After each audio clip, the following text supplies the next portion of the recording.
How are you? I'm very well. Corrosion of Conformity, you've been going for nearly 30 years, but have you been with it the whole time? Because there's been lineup changes and now the original three are back together.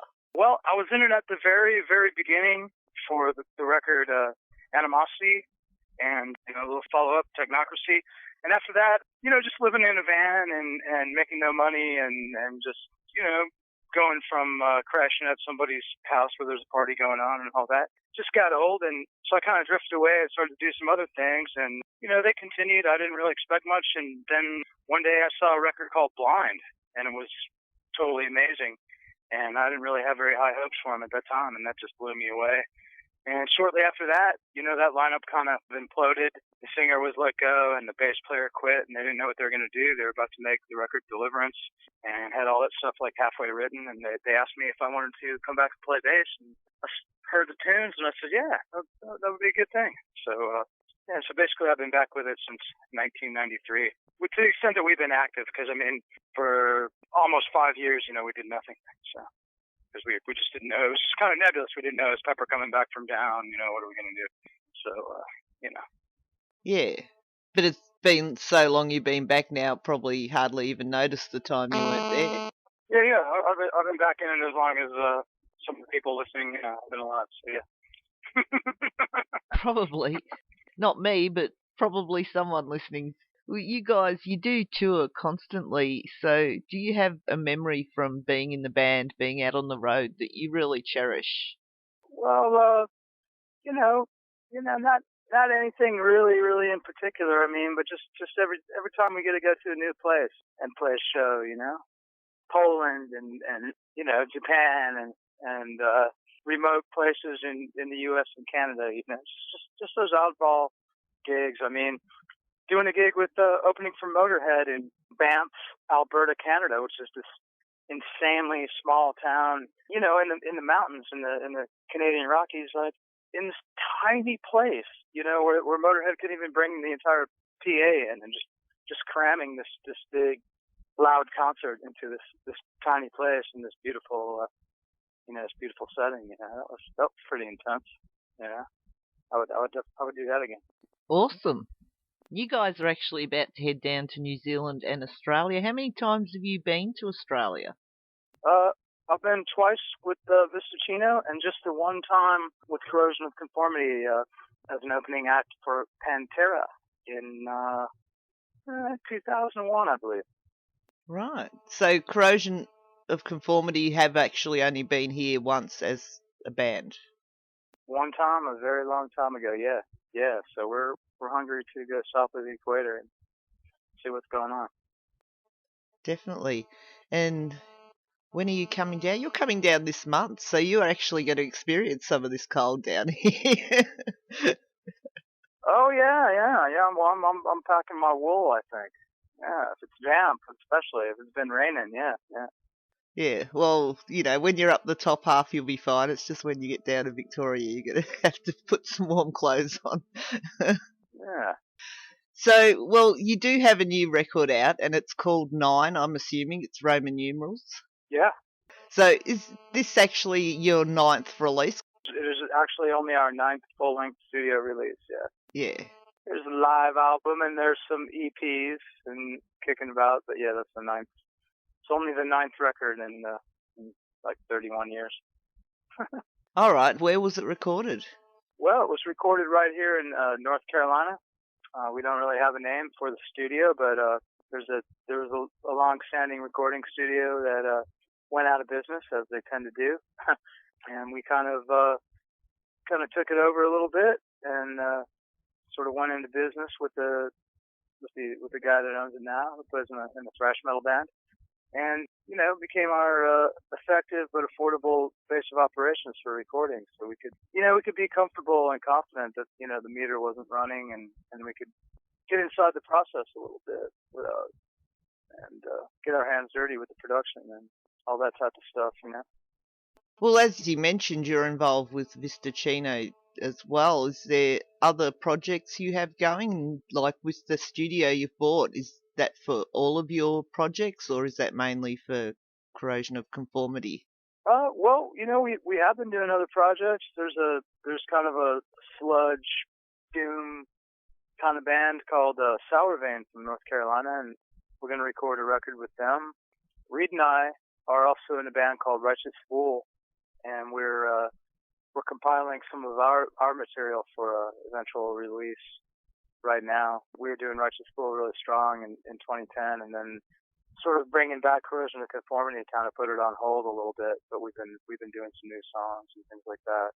So yeah, it's meant to be used for projects that we could produce, outside projects that we'll do real selectively. There's not a lot of money to be made on it, so the whole reason to do it is to do something real worthwhile. And so if it's something that's gonna enhance the reputation of the place just for doing good work, there's nothing like bands with awesome songs that actually sound good to begin with to do that. So we're kind of looking for some projects, and probably we'll create some more musical entities for different things like that. But yeah, we're open to whatever. But yeah, it is has been primarily Corrosion Conformity.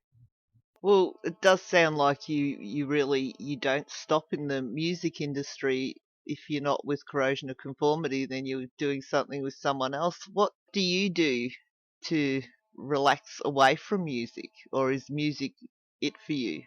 Well, I got some real life things to tend to. I mean, just the house, and I guess like it's being summertime here. I've got some gotta weed the garden and see how the beans are growing, and the basil and the tomatoes and all that, and just definitely. But I do enjoy the technical aspect of making records too. So when I'm not doing performing or actually writing stuff, I'm engineering our stuff to a large extent, and doing other projects. Sure. But that's pretty much it. It is your life. Like when you started the band as a teenager, did you know that you just wanted to be a musician, or was there something else you thought you might end up doing for a career? Well, I thought there'd be other things I would end up doing, but personally, I wanted to just play music, and basically we saw these bands like the Bad Brains. We were fortunate enough to live in a place where the Bad Brains would come and perform, and Black Flag, and these are guys that would get in the van and do 200 and something shows a year, play for 50 people or 400 people or whatever, and they would make a living on it, and I was like, we can do that. We can do that. We're inspired. We knew what we wanted to try to do, so we just started doing it and didn't really look back. Yeah. And well, it's actually only 10 days away before you do have your first show in Christchurch in New Zealand, which that's going to be an interesting place to visit after the earthquake and the rebuilding, isn't it? Oh yeah. I mean, I'm kind of out of the loop with the extent. I know that it got rocked pretty hard, but when you say rebuilding, it sounds like it was pretty extensive there. It was pretty devastating. Yeah, you've got 3 shows over in New Zealand, and then you'll be hitting Brisbane on the 24th of July, and you'll be in Sydney on the 25th, Melbourne on the 26th, and Adelaide on the 27th. So you've got 4 days in a row, no days off at all. That's all right. Yeah, that's a good place to be. I think. Yeah, Cherry Bar, here we come. Oh, so you play. Oh no, you're not playing at the Cherry Bar. You're going. All right, everyone can go to the Cherry Bar after the gig to find you hanging out. Yeah. Well, the day off. I'm not sure. I'm not sure where we're going to be staying or whatever, but yeah, Melbourne's a good town. Melbourne's a very good town. Definitely, and definitely the music hub of Australia.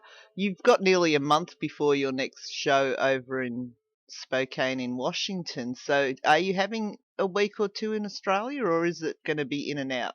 Well, I think we're flying out just after Adelaide. Unfortunately, no Perth, which is a real drag. We were hoping to get a show out west there, but that was no go. So now we're we're just gonna come home and have some other recording projects going on and do a bit of rehearsing to change up the set a little bit. Which touring company is bringing you out here? It's called ODR. Awesome, because I think it's about time we actually saw you on the Soundwave tour. That'd be really cool. Yeah, I'd be into that. I had a good time with the Visticino thing, and definitely Sidewave shows. Sidewave shows are definitely that's the real gravy there. That's a good time playing those slightly smaller places. That was where I really had a good time. Yeah. So, what plans for the future for Corrosion of Conformity? Because you're obviously not slowing down.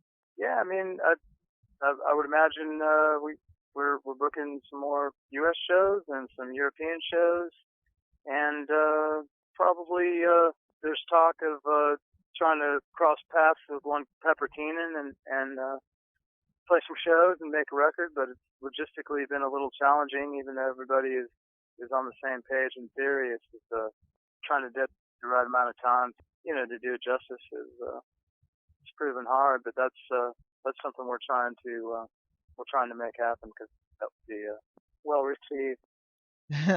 Cool. I will say that people can find you at coc.com. Right. Or you're on Facebook at Corrosion of Conformity, which is pretty easy to find. I like the shortening of your name. I don't want to say it, COC. Did that have anything to do with the naming of it, or was that just an accident? You'll have to ask Reed. I mean, that was just something he was scribbling on his notebook when he should have been studying for a test at school. He was just decided that Corrosion of Conformity would be a good name for a hardcore band. So, yeah, I'm not sure what the full implications of that are conceptually. If people go to coc.com, there are tour dates and there's a link there to go and purchase the tickets. And tickets are on sale. Well, you're coming. It's only 10 days before you're heading out here, so I hope you're half packed at least, or thinking about it. And then you're going back to America and touring, like you're going to be doing a show with Brant Bjork and the Low Desert Punk, who there's back to your Visticino roots. Oh, yeah. And also the other band is Blast, which is a kind of a technical hardcore band from way back in the day that COC used to play with on our first couple trips out to the West Coast. And now the rhythm section of that band happens to be one Nick Oliveri and Mr. Joey Castillo, late of the Queens of the Stone Age. Oh, right. So it's kind of like pretty strange. This sort of nebulous Caius connection there, and all the various spin-offs. So it's kind of interesting. If I were I would definitely be trying to exploit Nick Oliveri at some point, and parade him out there and do some songs that people want to hear, But I don't know if it's going to happen. But definitely. If I were the ringmaster of that circus, that's what I would be. That would be skin on.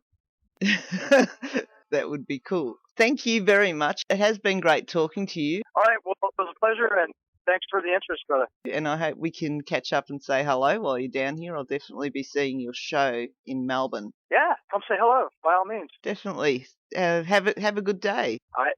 Bye now. Bye.